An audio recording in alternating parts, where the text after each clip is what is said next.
When newsreels made their flickering debut in the early 1900s, together Americans of different clans and colors could grasp their country's growing importance in the world of nations. For 56 years, until 1967, newsreels were seen weekly by 40 million people throughout the United States. In World War II, newsreels reached their finest hour. They saw the American way of life at stake. Now they stood united behind real-life heroes, their own American sons fighting in the cause of freedom. They gave patriots back home a chance to catch glimpses of loved ones overseas and brought the battlefront to the home front.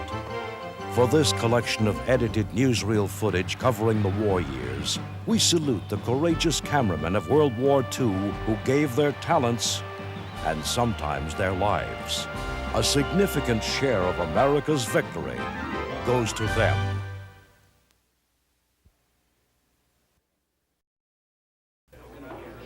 Colonel Jimmy Doolittle tells the dramatic story of that first surprise air raid on Tokyo, April 18, 1942.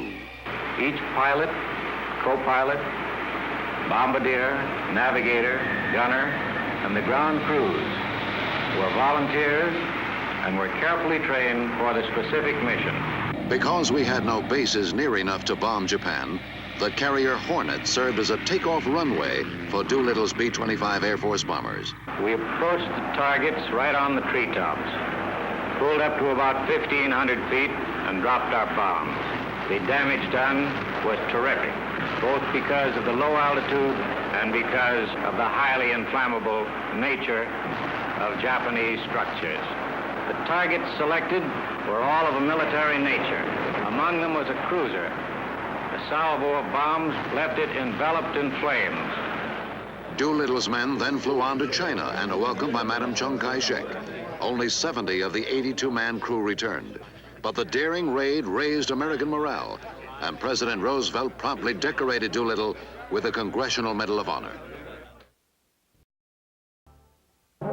January 22nd, 1944, U.S. and British troops landed at Anzio, a small town 33 miles south of Rome.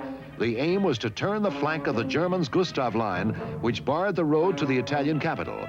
Within days, 70,000 men and 18,000 vehicles had been put ashore. The Germans had been caught off guard, but soon their dive bombers started taking their toll of ships and troop concentrations on the beaches.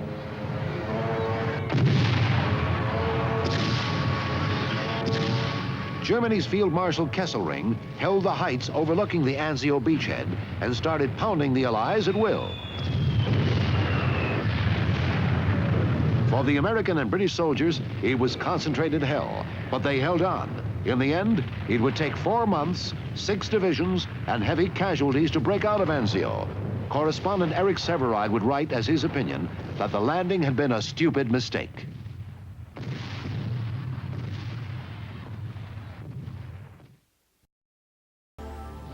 The Germans unexpectedly counterattacked on the Western Front in mid-December 1944. By the 22nd, they had the Belgian town of Bastogne completely encircled and called on the American defenders to surrender, to which General Anthony McAuliffe replied with one word, nuts, which had to be explained to the Germans as meaning, go to hell. The siege continued.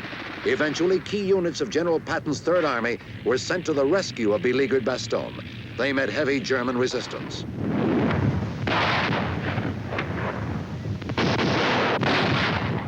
When the first units reached the outskirts of Bastogne on December 26th, they were greeted by McAuliffe with, I am mighty glad to see you. The weather had finally cleared, and Bastogne could be supplied from the air, while bomber and fighter planes pounded the enemy. Patton had sent his troops to the rescue of Bastogne with a special prayer for good weather, composed by a chaplain, whom he later decorated with a Bronze Star. McAuliffe's men became known as the battling bastards of Bastogne. McAuliffe's reply of nuts to the Germans has been written in the history books. He was decorated by General Patton. Why had he put it so bluntly to the Germans? McAuliffe, a man of few words, replied, their demand was absurd.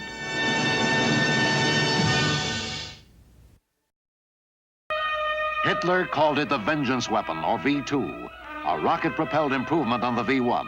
It had greater accuracy and speed, and a range of 210 miles, and a 1-ton warhead that could inflict great damage.